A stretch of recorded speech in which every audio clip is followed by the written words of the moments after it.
It's not a game, it's a rich thing.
She did them, and I was aware she did them, and I just didn't know how to stop her from doing perks, and I kept warning her about fentanyl because I have a lot of friends that lost their kids. So I'm part of that club now. And I used to beg her, and tell her, please stop taking them. You don't know what's in them. In my daughter's case, is she didn't OD. For people that don't know the story, she was murdered by fentanyl. This is a picture of my daughter for the people who never seen her.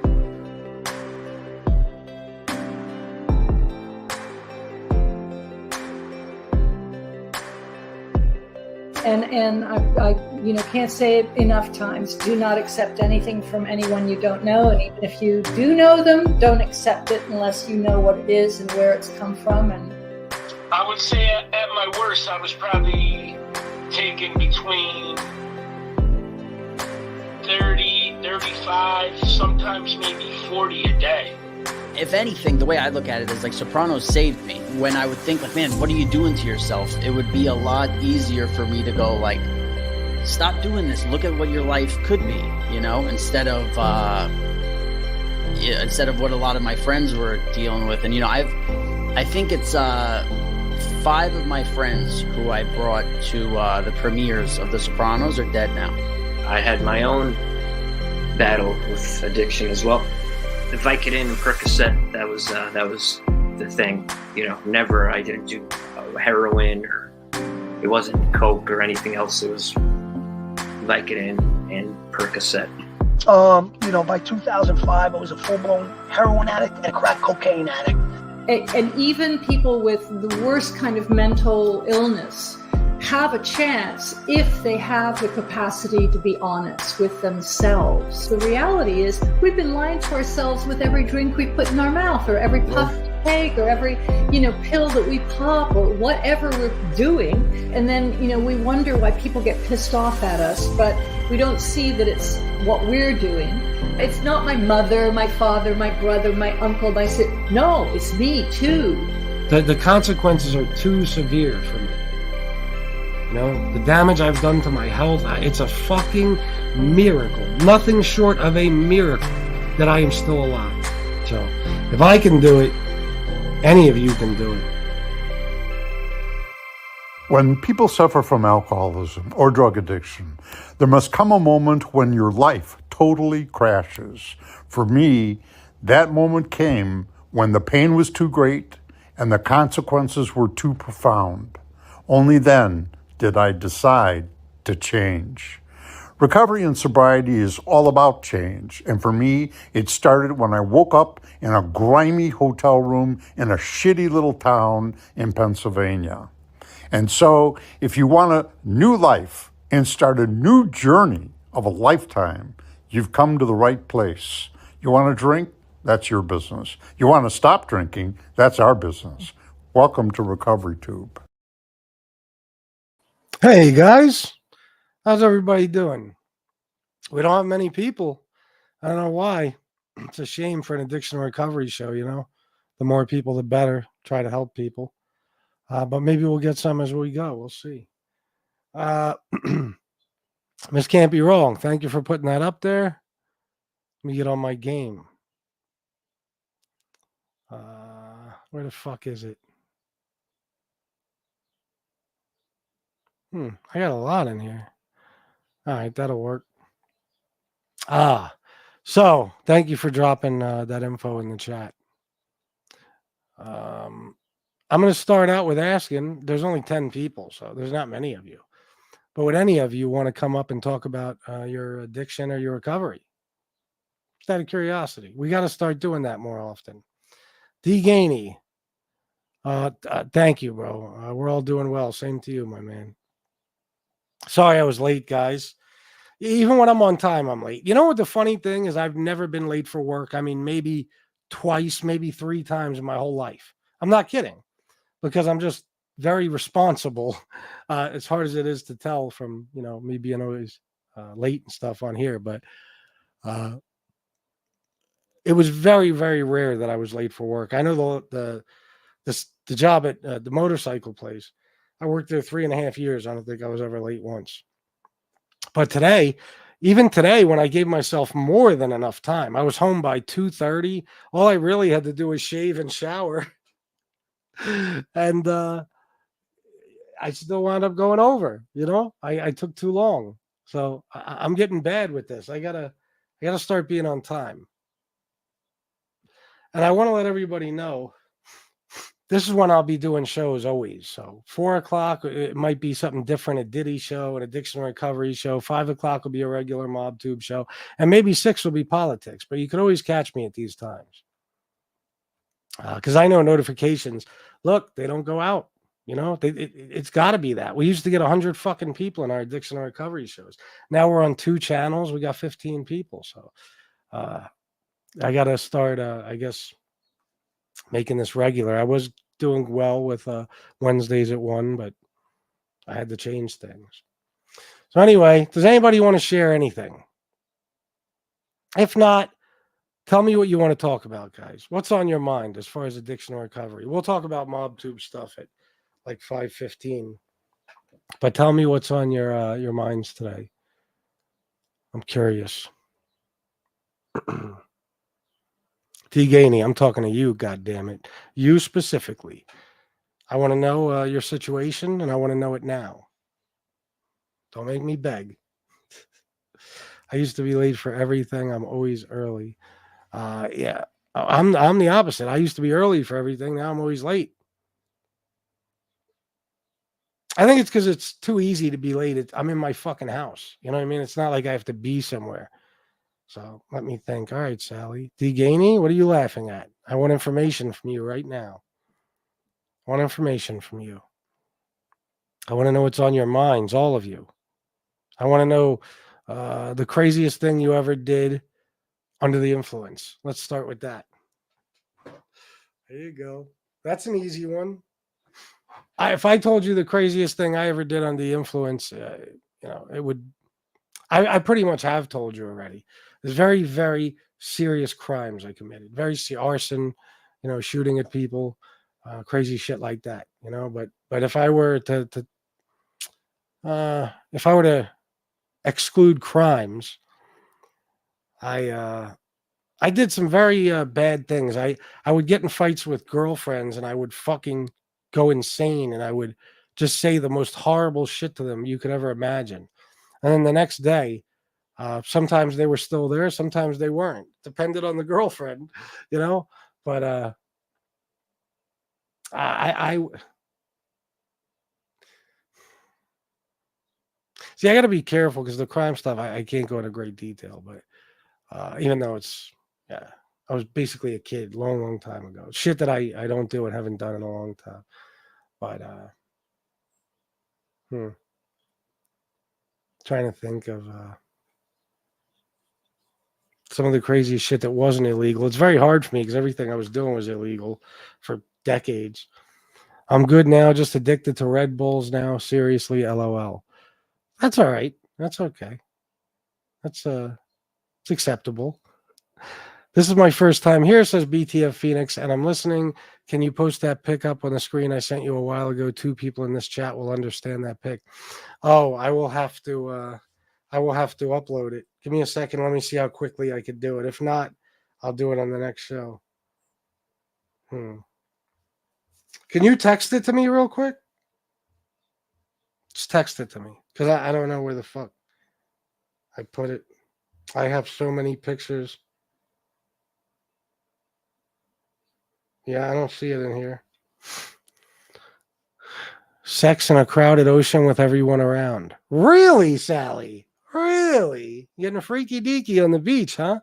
In a crowded ocean with everyone around? You didn't get, well, this is probably a long time ago. You do that shit now, you become a registered sex offender. But you got away with it? I'm assuming. And that was last week. I've done crazy sexual shit. We all have. But I was extremely careless and reckless, especially under the influence, you know? Well, I'll give you one example. Well, this is one of the craziest things I ever did, but I told you this story in 99, I think. Was it 99? I want to say it was June of 99. I went to a hotel with a friend and 2 girls. I believe the girl's name was Liz. I never saw her again after this. It turned into a crazy night. You know, my friend JR was with the other girl. I was with the girl Liz. And, we fucked all night. That's all the best way to put it. And they left. And they couldn't wake me up. I was passed out. I was completely naked. They could not wake me up. They tried everything. At least that's what they told me later. Well, it's what JR told me and this other girl. Not the chick, Liz. Like I said, I never saw her again. But the cops busted into the hotel room because I was there. It was like 1 or 2 p.m. It was way after checkout time. And that's when they told me, that I had a warrant, but they thought I was JR because the room was in his name. So they said, because he used like his company credit card or something. They said, you have a warrant for some bullshit stuff. And I said, I'm not JR. Okay. Because I'm like, I don't have warrants because 2 weeks earlier, I was delivering pizza for Pizza Hut and I got pulled over. They ran a missile on me. Nothing popped up. So I was confident. I was like, I'm not him. I don't have any warrants. And then they ran my name. I gave them my ID and they said, oh, you have a felony warrant from the Drug Task Force. Big mistake. So I wound up being arrested and I had to sit in the parking lot of the hotel for about an hour and a half in that it was probably 90 fucking degrees out. I had a sweatshirt on because it was kind of cool the night before. And I'm sitting in the cop car, no air conditioning, just waiting for the constable to come get me to take me to, the district magistrate, whatever. I was burning alive in that fucking car. So that's one thing. Oh my God, yes, I pretended no one saw. Quaaludes, oh, that'll do it. Good for you. I'm proud of you, Sally. That's awesome. Awesome memory. I've thought about, I fantasized about shit like that, but can't do it anymore. These days, no. Nope. I would settle for Under the Boardwalk.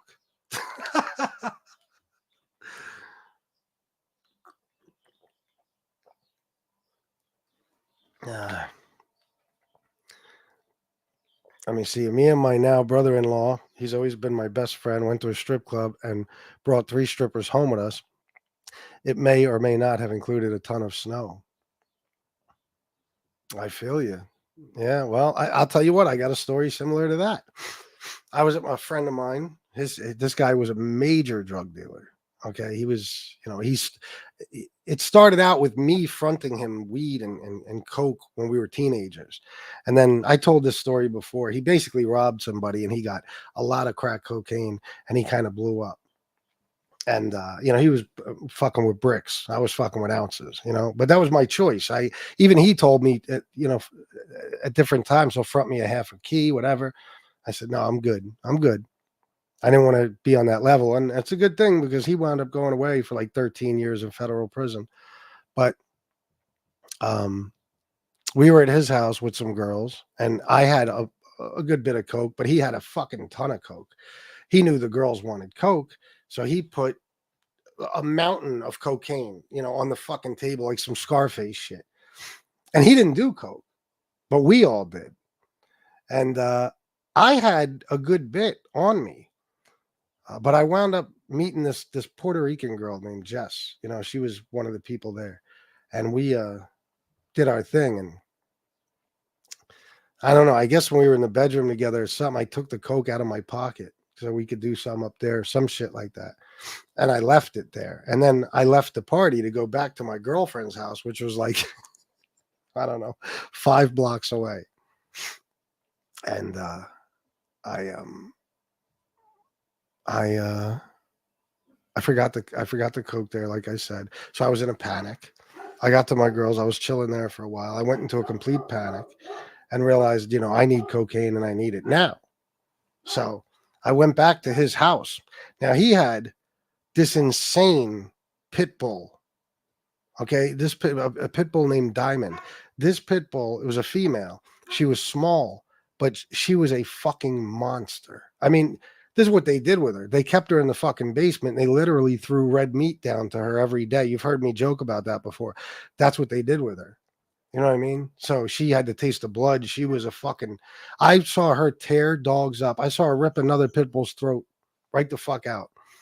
And right in front of his house. So this dog was roaming around the house. And I needed my coke. Okay. So I went to the back door. I'm calling him. I'm trying to wake him up. It's not working. So I just, I took a rock and it was a door with a, window in it, a back door. So I shattered the window and I went in. And then Diamond popped up and I went right back out. And I didn't get my coke. And the next day he called me and he goes, bro, you owe me for that window. I'm like, I don't owe you shit, bro. You got enough money. You know what I'm saying?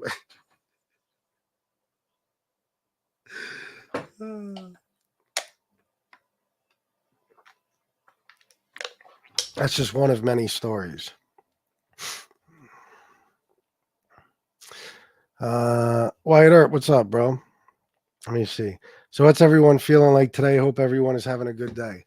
Yeah, I mean, I think everybody's chilling. I know I am. I hope you're having a good day, No Ma'am. It's great to see you. I just remind my battle buddies when we are around the wife, no bar, drinking, fighting stories, especially involving strippers or prostitutes. Oh yeah, no, you can't. No, you don't want. Nope. It's good choice, good advice to them, or it's a good demand. None of that. My ex-husband left town, leaving me in an unguarded house on an acre of land with 2 keys. Oh my God. Yeah, that's crazy. Jesus. I would have taken the 2 keys, Sally, and sold them. I told you, I think I told you guys this story before, right? This same friend whose house I was at, maybe a year before, we were driving through the city and we turned onto Beaver Street or Belvedere Avenue, I think. Belvedere? Yeah, I think so. Yeah, Belvedere. There's this bar there called the Belmar, right? But we weren't going there. I'm just telling you because of what happens later on in the story. So we'd been driving around and I had no work on me whatsoever. I didn't think he did either. I didn't think. Well, we're driving down Belvedere. We get to we're close to Market. Not like you guys know where this is, but I'm just, whatever. It's how I'm describing it. A drug task force agent got behind us. Okay. Now we knew what they drove. We knew their plates. We knew everything. So I was like, uh-oh. Because you never know when they're looking for you, never know. Well, little did I know, my friend had an ounce of crack cocaine bagged up. Crack bagged up, an ounce of it. One of our friends just got 10 to life for 2 ounces. They gave him a kingpin charge. Okay. So he jumps out of the car and runs into that bar. Okay. Belmar. So I get to the light. Now I'm thinking, okay, I'm good. I don't have nothing on me, but I'm still nervous because I don't know if they're following me because I got a warrant. I don't know what the fuck is going on. So I turn right onto Market and they're still following me. And Market is all lit up. It's not like Belvedere. It was dark there. I just happened to catch out of the corner of my eye something on the passenger seat floor. And I look down and there's the ounce of crack all bagged up. This motherfucker actually did that. He actually threw it on the floor of my car and took off. Some friend, right?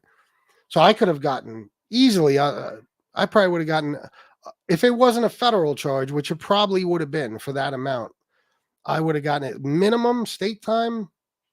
I'm going to say 5 to 10 years minimum. No question. Okay. There's an ounce of crack cocaine bagged up into 50s, half grams. All right. So I took it. And he called me later and he said, bro, I need that back. I said, what? He said, I left something on the floor of your car. I said, bro, you don't leave anything on the floor of my car. He said, no, when I got out of the car, I threw it on the floor. I said, you must have dropped it on the ground, bro, because there was nothing like that in my car. And boom, I had like, somewhere around 3 G's of coke or crack, and I sold it, kept the money. That's what you get for fucking, putting my freedom at risk, you prick. And I would do the same thing today. I found 150 pounds of coke one time. Shut up, Wyatt. Are you serious? You can't be serious. 150 pounds of coke. So you're talking somewhere around 70 keys or something like that? Where in the fuck did you find that?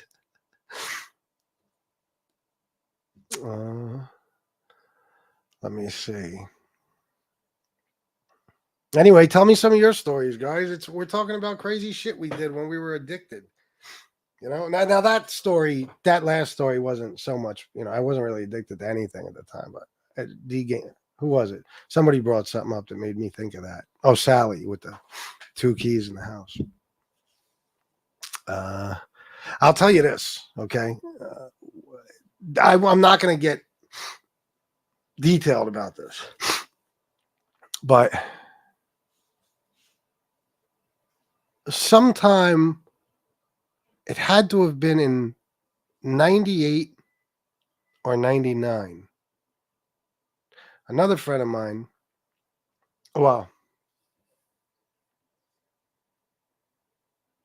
something happened to a friend of mine, and I found out who did it, and I got revenge. I committed a very, very serious crime, okay? And I took off, and it was a disaster. Let's just say that, okay? It was I can't get into it.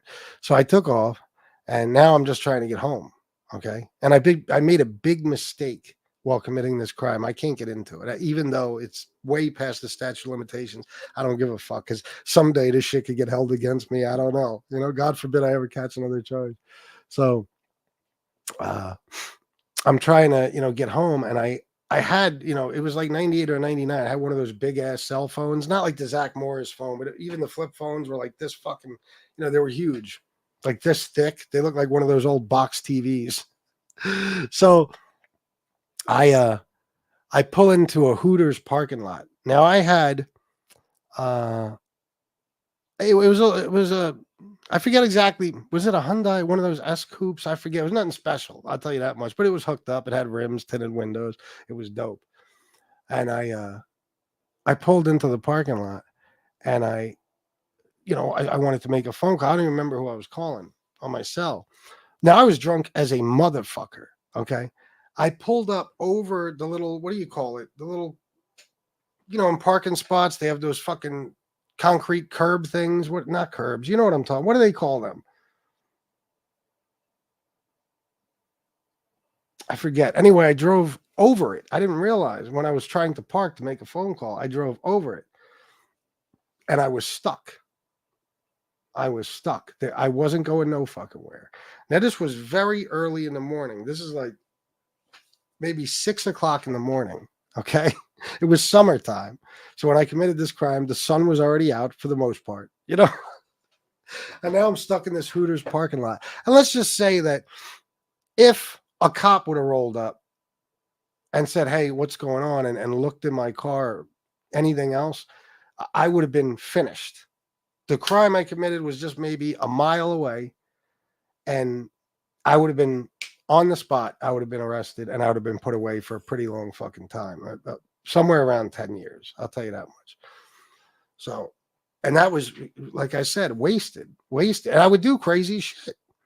When I was under the influence, I would just go torch a car. I'd shoot at somebody like it was nothing. And of course, then the next day I wake up and I'm like, holy fuck, what did I do? And now I got to deal with the consequences to some extent. Like for that particular crime, I was under investigation for a couple of years. Okay. Well, maybe a year and 9 months, something like that. It was bad, but that's one story. Are they called wheel stops or parking bumpers? I'm not sure. Some shit. I found it on a load that I hauled to Washington State to a Costco. What? Well, what'd you do with it? Did you at least keep a key? At least just one? Did you? Even wholesale. I mean, I don't know where you lived or exactly what year it was, but I'm assuming somewhere around 30 grand. You break it down, you get 100 G's out of it. For real.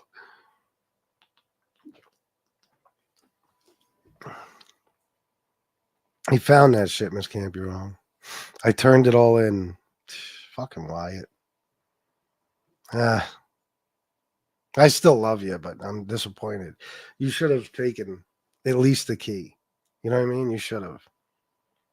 I knew a guy. This is no bullshit. I knew a guy who was a legit dude, but he would, he was a partier. So he knew a lot of fucking people who bought cocaine powder. Okay. A lot of rich people and everything else. And this dude, he was actually kind of sort of semi-famous, at least locally. He was very famous, but even outside of our area. And he had a radio thing going on and all that. But anyway, he would get a key once a year. He'd get a brick. He was getting it cheap, like 28 G's. And he would break it down and get, 90, 95 grand. It took him like 3 months to sell it, because he was selling it very small quantities to make the most money possible. But he would do it once a year. This way, look at the extra money. I mean, if you make fucking 70 grand or so 60 grand in a few months and you still got your regular income, not bad, huh? It may be hard to believe I got tanked at this bar in San Diego called The Bush. This guy was talking shit. Johnny Walker told me to pick up my stool, calmly walk over and hit him. Oh, Johnny Walker told you? Yeah. That fucking alcohol when it's talking to you. So I did. There you go. Oh, I got shit. One time, there's another fucking addiction story. I told you I got thousands. I just got to think of them, but you guys remind me of shit. I don't know why that reminded me of this, but I was, there were some Greeks back in the 90s. They ran a big nightclub in North York, right? And they were dangerous guys, and they were pushing multiple kilos out of there, weekly.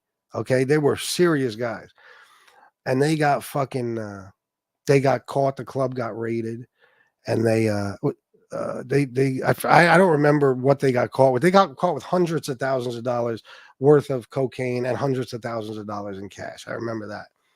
Anyway, years later, the one guy, he wound up doing, I forget his exact sentence. Like I said, this was in the early 90s. We're talking about maybe 2006. I think he got He wound up doing 10 or 12 years in the Fed, something like that. So he had been out a couple of years. He was in the Feds, so he was a big motherfucker. And those Greek guys, they're no joke. In our area, some of those guys are like the fucking mob here. The very big families, and some of them are very dangerous people. I didn't give a fuck. And I was at Ada's, my club, and this guy, I call it my membership place. I only say mine because I was a member, and I was there every single night for years. So this Greek dude was sitting at the bar, and I went to the bathroom. When I came out, my girlfriend was at the bar ordering a drink, and he said, can I buy you a drink? Just as I was walking back over, he asked her if he could buy her a drink. And that was enough for me. So I hit him with a chair. And as soon as I did that, now he didn't have many people with him. I had that was my place. And all the fucking drug dealers and people from the hood that were there were my friends. So as soon as this happened, a couple of his friends jumped up and like 15 of mine jumped up. It turned into a big thing. I wound up taking off after a while, just like everybody else. Everybody ran out, took off. Cops were coming, no doubt. And that happened. Now, I don't remember if it was a few days or a few weeks later or what, but I was back in there. Okay. And so was this guy, but he had a few people with him. I didn't have many people that night. It was like a weeknight, and we exchanged words, and I wound up throwing a chair at him that night. And I took off. Some black dude who I didn't know very well ran out with me and told me, I'll give you a ride. I didn't have my car that night. I don't know how he knew that, if I talked to him earlier in the night or whatever, but he gave me a ride home. So the next morning, I woke up, and I can't remember if it was a 9mm or a 40 cal.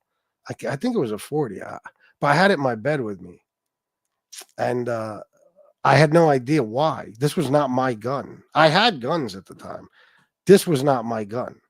So I'm like, what in the fuck? Now you gotta remember, I was so bad with alcohol. I was always in a blackout. Always.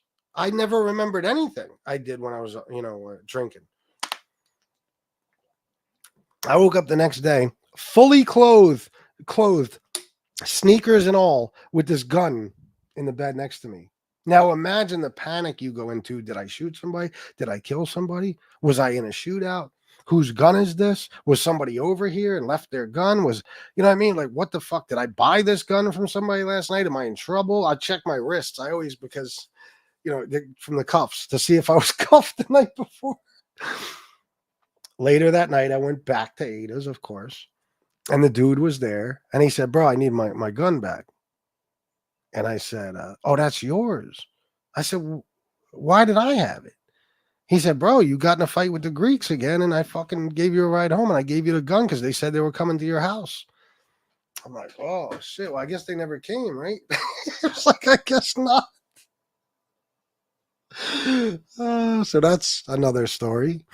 Like I said, most of these stories involve crime because I was always committing crime. I was a lifelong career criminal, and I was around nothing but the same type of people. So I could probably go on for hours with stories like that shit. Oh my God. No doubt. Let me see. I would have turned it in I would have turned it all into lines and made it disappear. Yeah, that's how you turn it into lines. Turn it into, you bag it up. That's what you do. You spend a whole night just bagging it up.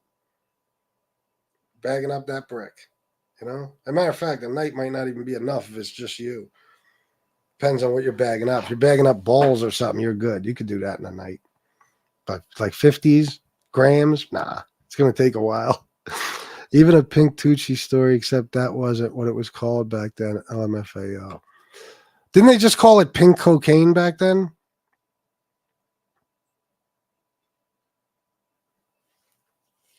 I don't remember. I don't even remember because I never knew anybody who fucked with that.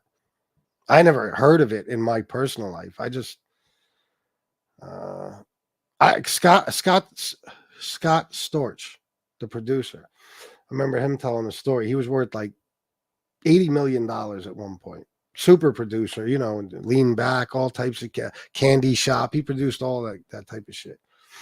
And he lost every fucking thing. And I watched an interview with him talking about how he lost everything. And he says, that fucking pink cocaine. And I'm like, pink cocaine. Now, I knew people that used to put food coloring in Coke when they would cook it to, you know, make the crack different colors, to identify it from other people's, which is the dumbest fucking thing. My friend Kenny used to do that. I'm like, bro, you got blue crack. You're the only one in the city with blue crack. So if somebody smokes themselves into a fucking, you know, cardiac arrest or some shit, they drop fucking dead, and they find blue crack on them, and any informant in New York City tells them that you're the one selling the blue crack, and then they raid you and find some or something, you are fucking finished for the rest of your life. You know, but stupid people would do shit like that. I had never heard of fucking no pink cocaine. But so I didn't know what he was talking about, but I guess he was talking about Tucci. Is that true? I don't know. And it sucked. And Casey is the sweetest, most kind man on here. I can't picture him being a belligerent drunk. That's a compliment, though.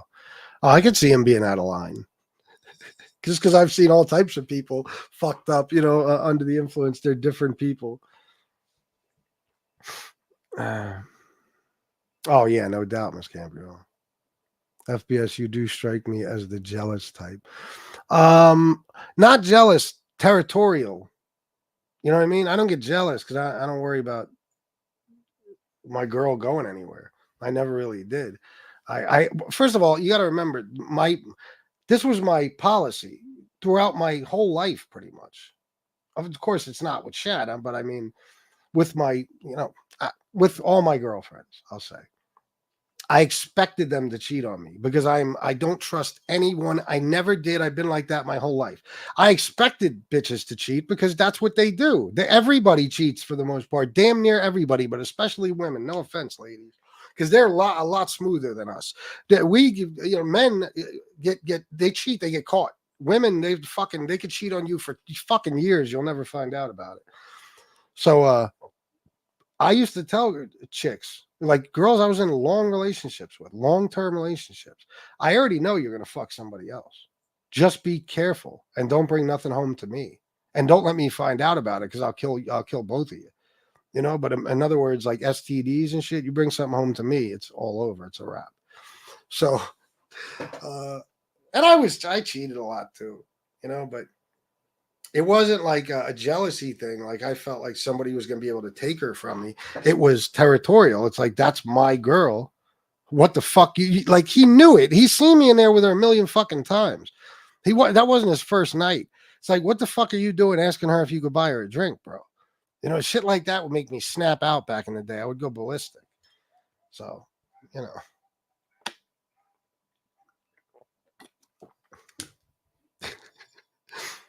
It seemed like a good idea until security threw my ass out and got the piss beat out of me. The last thing I said was I'd been thrown out of nicer bars than that. That's right. You keep talking shit to the end, Casey.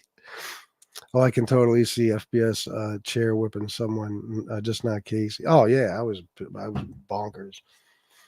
And I'm not, listen, I don't even front like this was my regular. I was always sober as a motherfucker. I would always step to people. I was always, you know, very defensive. You know, I had a girlfriend once that told me, like, even when people said hi to me, I would get very, you know, defensive because if I didn't know you, I didn't know what was on your mind. You know what I mean? Like if they say, bro, are you Chris? Are you CeeLo or whatever?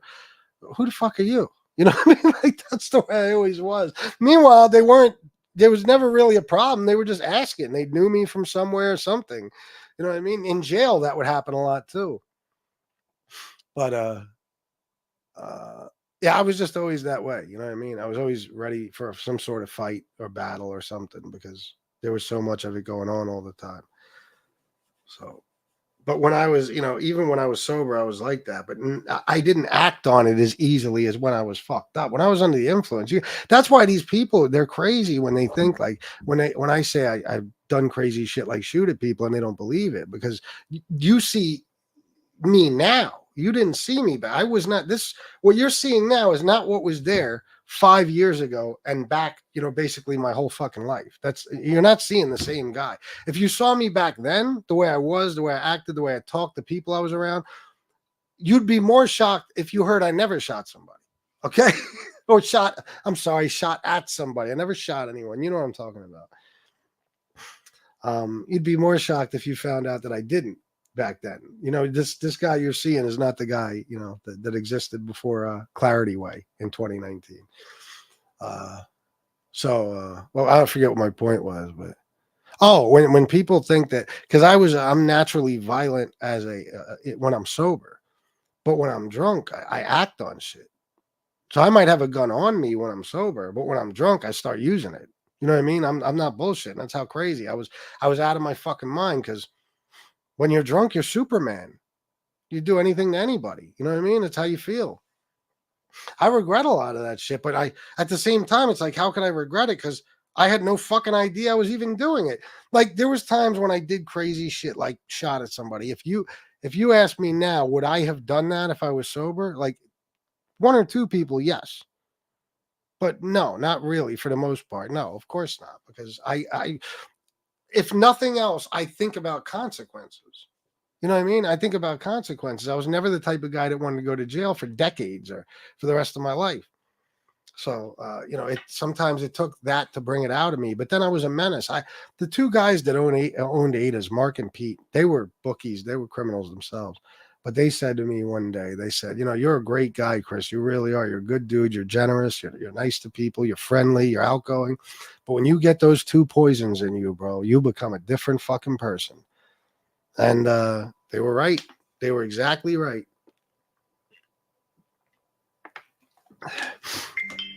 Let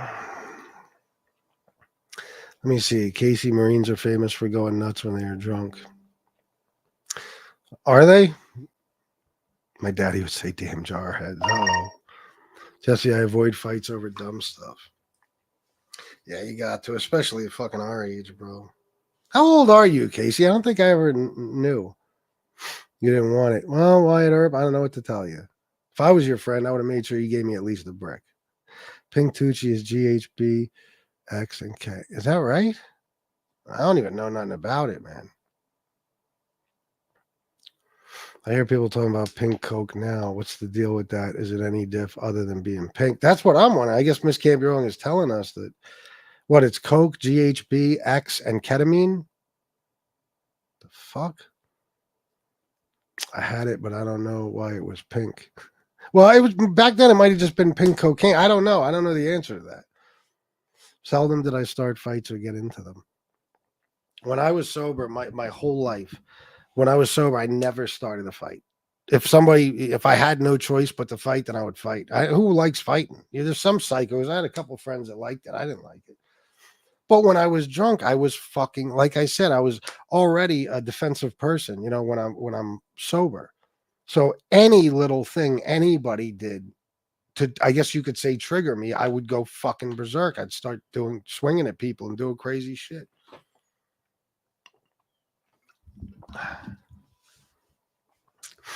It's just your nature, Casey. I just can't picture you doing that. But hey, if you were drunk, I'll tell you the truth, man. For me, there's a lot of times that if I didn't have the people around me and with me that I had, I probably would have. There's probably a couple of times I would have gotten killed. I just happened to be around the people nobody wanted to fuck with. Nobody. So, remember, York City is a small place. If you have a reputation as a very dangerous individual, which many of my friends did, then nobody wants, the whole city knows it. Nobody wants that smoke, I told you that I used to say 7 square miles. I didn't even realize York City is 5 square miles. I thought it's 5 square miles. And in 2022, there was 23 murders. Think about that in 5 square miles. That's insane. They said that year there was a higher murder rate in York City per capita than in any of the 5 boroughs and Philadelphia. Higher than any, it was, it might have been all the 5 boroughs or any of the 5 boroughs and Philadelphia. It had a higher murder rate per capita. It's insane.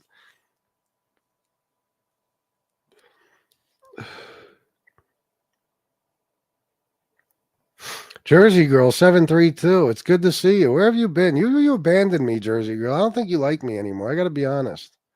You got me feeling some type of way. I've gotten banned from so many bars. They did me a favor. Oh yeah, you ain't kidding. Never heard of Pink. Yeah, no. You're 40 years old, Casey? How dare you be younger than me? What the fuck? Pink Crystal Flake. I snorted pink Coke. It was more pure, at least in my case.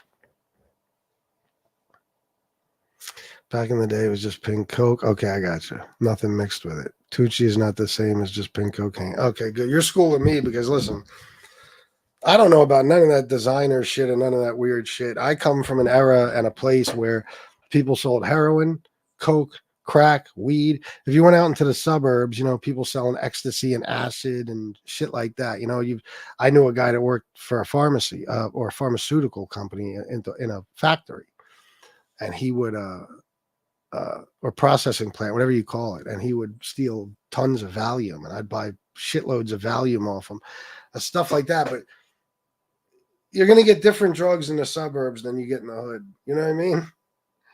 So that's all I knew about, you know, ecstasy, acid, of course, pills of all kinds, weed, coke, crack, heroin. Yeah, I mean, for the most part. I saw Bill Maher one time was talking to somebody. I forget who it was he had on his show. Might have been a doctor or something. But they were talking about the stars that have died from, like Michael Jackson, that died from prescription medication. All the different celebrities. There's been a ton. Off the top of my head, I can't think. I mean, didn't Prince even die from fentanyl? I thought so, right? So he was talking about all these celebrities that have died, you know, and just all the people dying from all this pharmaceutical shit.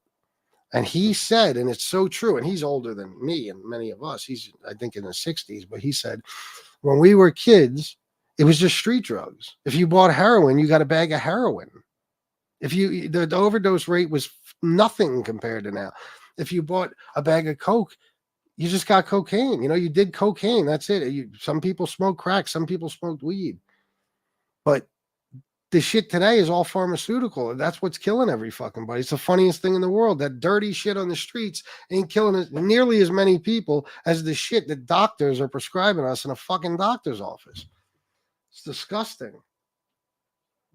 I still can't believe a month or a few weeks ago, whenever it was, that I fucking busted my head open on the concrete. I still can't believe they offered me Oxy. I can't get over that. What the fuck? There's probably a lawsuit in there somewhere, but you know. Cocaine is a perfectly good drug on its own. There's no need to add to it unless it's alcohol. Ronan 456. My sentiments exactly. Yeah, 100%. You're right. It's great. Cocaine, I'm sorry. It's great. I don't encourage anybody to do it, but I think most people who have done it would agree. There's no need to add anything but alcohol. Yeah, it's just like, you know, cereal. You don't need to add shit to cereal, but milk, you know?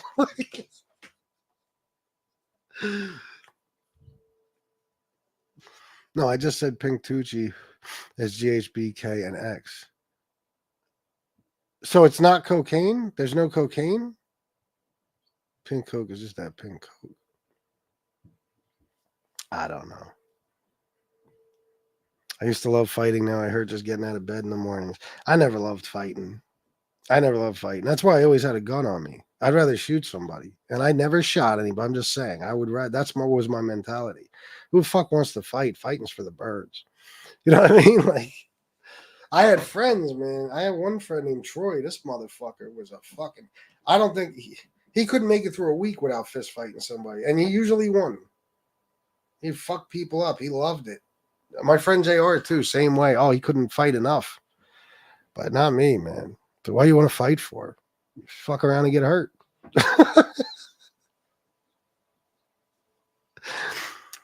But when I was drunk, again, like, you know, I was crazy.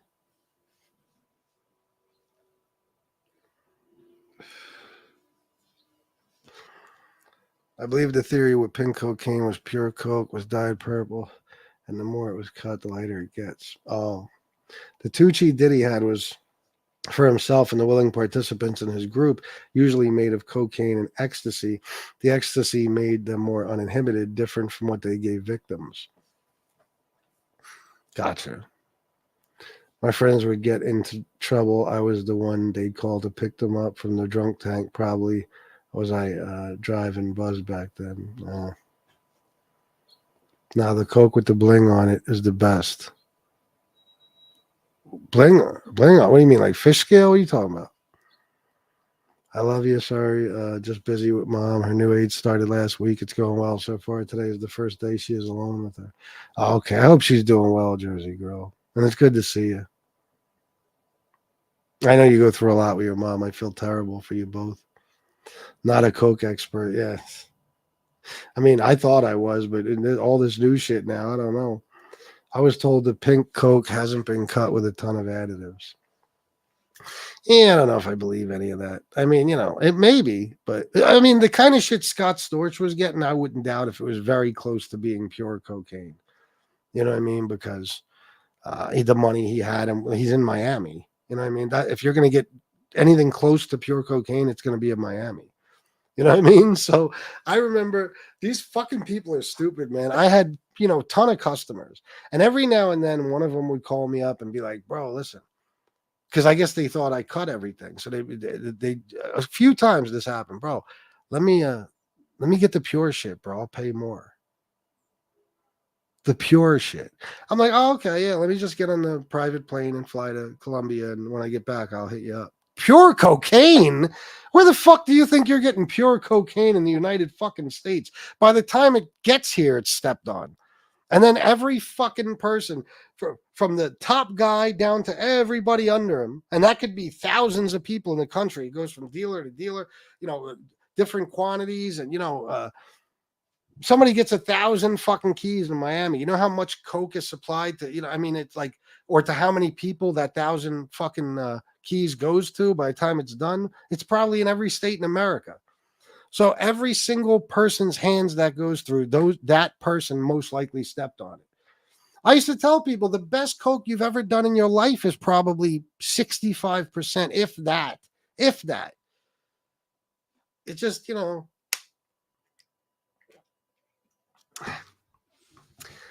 somebody told me once, that dude actually that used to get a brick every year, he told me that pure cocaine doesn't have you all jittery and fucking, you know, tweaking and fucking hyper and, you know, all that shit.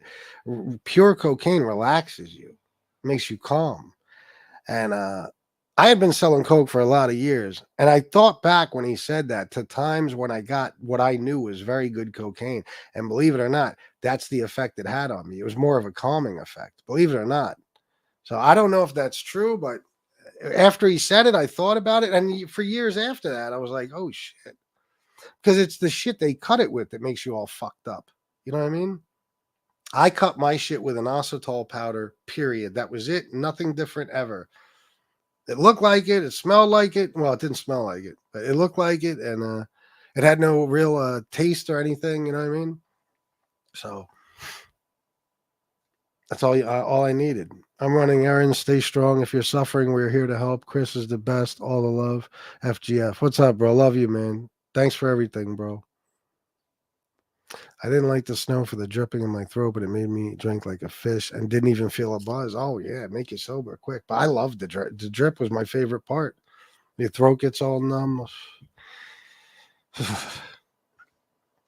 I would never leave you. Please don't ever think that I'm a lifer, or as I'm called with the other ladies, one of FBS's biggest simps. Fuck them. Thank you, Jersey girl. I always loved you, and I always appreciate all your support. But, you know, people call you and they say things, you know. I won't get into it to try to make me think people have turned on me. Post the pic. Oh, you sent it? Dude, fucking BTF giving me orders.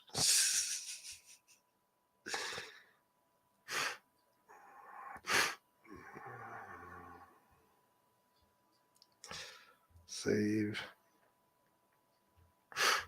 All right, let me do this real quick. Soon the other show is going to start, guys. So get your donations ready for the next show.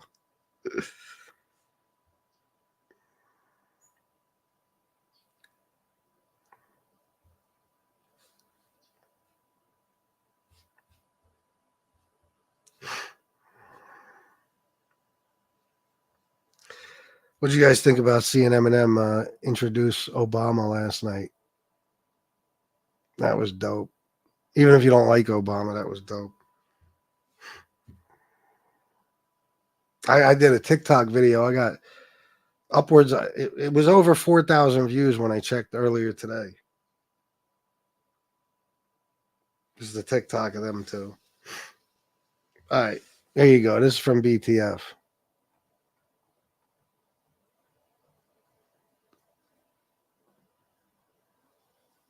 That's for a couple of people in the chat. It's an inside joke that even I'm not in on. Oh, shit. Times Square.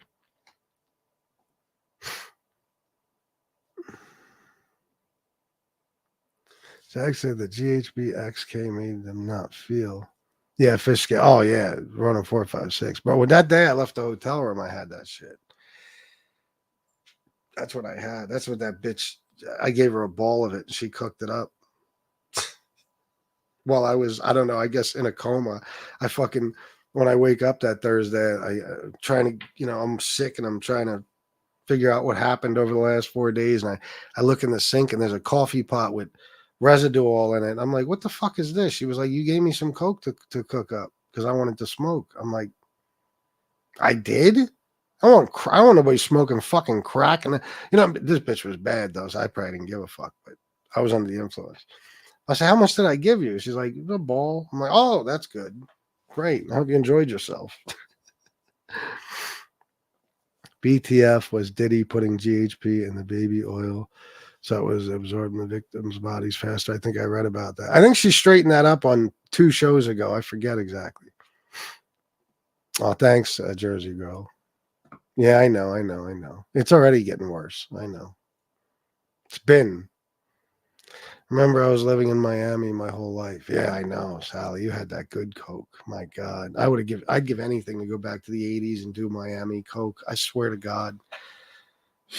In a way, I'd do anything to go to Miami right now and do Miami coke. I can't, but I can fucking fantasize. Chris Archillo, what's up, bro? How dare you be late for an addiction and recovery show? You're fired.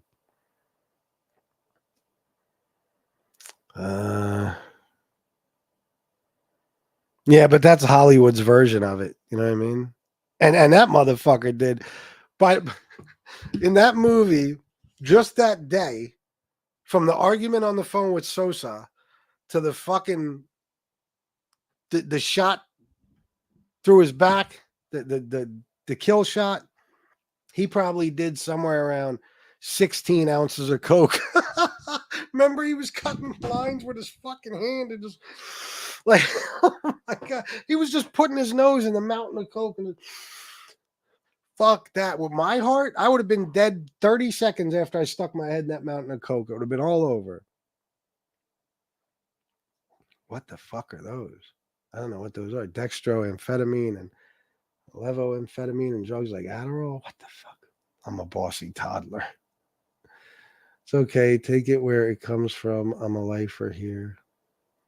I have to get you my number to keep in touch. Yeah, good idea, Jersey Girl. I've heard Adderall calms you if you really have ADHD, and if you don't have ADHD, it'll jack you up. Oh, yeah. That's exactly how it works. Yeah. That's the way it works. That's why they give that shit to kids with like hyperactivity disorder and shit. Well, attention deficit, hyperactivity disorder. It calms them. I never understood that. When I like Ritalin too. Remember when they used to give kids Ritalin? It had the same effect as Adderall, kind of, didn't it? I was like, why are they giving them that? Because I knew it to be more of a like speed type of drug. But yeah, it doesn't make sense. It's weird, D-Gamey. And if you don't have it, like I know a chick who was legit professional. but she was a drinker. On weekends, she would get fucking shit faced, and she'd be popping Adderall at the bar. And I'm like, "What the fuck are you doing that for?" And she's like, "Well, you do coke, I take Adderall." I'm like, "Does it have the same effect?" She said, "On me, it does." I'm like, "All right." Jersey girl, stop it. Sally wears Crocs for her sexy ocean escapades. Oh shit. Cocaine in Miami, close to the source, never made me tired.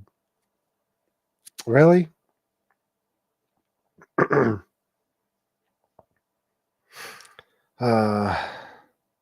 wouldn't put anything past Diddy at this point. In SoFlo's show a bit ago, he said they are now going after Mary J. Blige and Little Kim. For real? Oh, shit.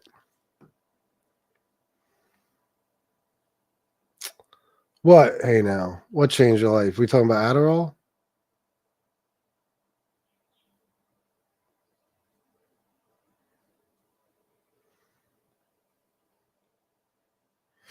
I don't know.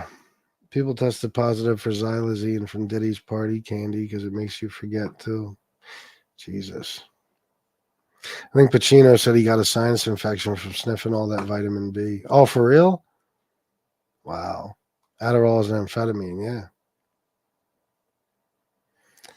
You don't have ADHD, take Adderall, you clean your house and everyone else. Yeah, I'm sure. Really? They wanted to give me Oxy for my back pain. I said, I won't take anything with the word Oxy. Good choice. Jersey girl, you might not have been here, but I was in the hospital like a month or so ago, and these motherfuckers offered me Oxy. And I said, I can't take. Shannon was in the room. I said, I can't take that. She looked at me like, what? I said, let me explain that. Shannon was in the room with me, and when the girl offered me Oxy, Shannon looked at me like she couldn't believe it. I said, I can't take that. And she looked at me, like she didn't understand. I said, did you look at my chart? I'm a recovering addict. I'm 5 years clean and sober. She said, oh my God, I'm so sorry. Thank you for telling me. I said, if you could just give me Tylenol, I just have a headache. You know what I mean? So about an hour later, they showed up with fucking Tylenol. I never heard of that. Hey now. Pacino, best role. Oh, hands down. It might be, I think Tony Montana is the best character in movie history, without a doubt. The best character in movie history. Anyway, guys, I got to shut it down. I'm going to start the MobTube show. So everybody please be there and have your wallets out and be ready to donate because I needs money. Oh, thank you. No, I just had I had a little accident. I smashed my fucking head into the concrete. I'm all right. I had to wear shades for it's gone now pretty much. I'm still a little swollen. I think this is forever. I got a lump here now, but my whole eye was like kind of swollen shut and like 8 shades of purple and red. Oh, he even said that was his best role. Nice. No Crocs. Hey, dudes. All right, guys, I got to go. Listen, thank you for being here. And write down these numbers: National Addiction Hotline, Suicide and Crisis Lifeline. Keep those numbers close by or memorize them. 988 is pretty easy. So I think you got that one with no problem. And go to nextdistro.org, please. Watch a video, take a little quiz, fill out your information, and get 4 Narcan sent to you in the mail. You could save a life. You never know. Just have it on you. You might be able to save a life. Look, we found a guy, appeared to be unconscious laying on the bridge to Columbia right here. Okay, Jesse. I hope you feel better. I get texts, they show up on the computer. If it looked like I was looking at the chat and you're looking for Jesse. Now, Shannon grabbed her bag, she had her Narcan in it, and she ran over because that's what it looked like. It looked like maybe he overdosed. It turned out he tried to jump off the bridge and his friend stopped him. He wanted to kill himself. But if it would have been an overdose, Shannon would have been able to save his life. Because let me tell you, if I told you how long it took the fucking cops and paramedics to get there, you wouldn't even believe it. They're putting up billboards up now to advertise Narcan. Good. Michael Hensley, we love you too. All right, guys, I'm out of here. I love you all. And until next time, stay clean and sober.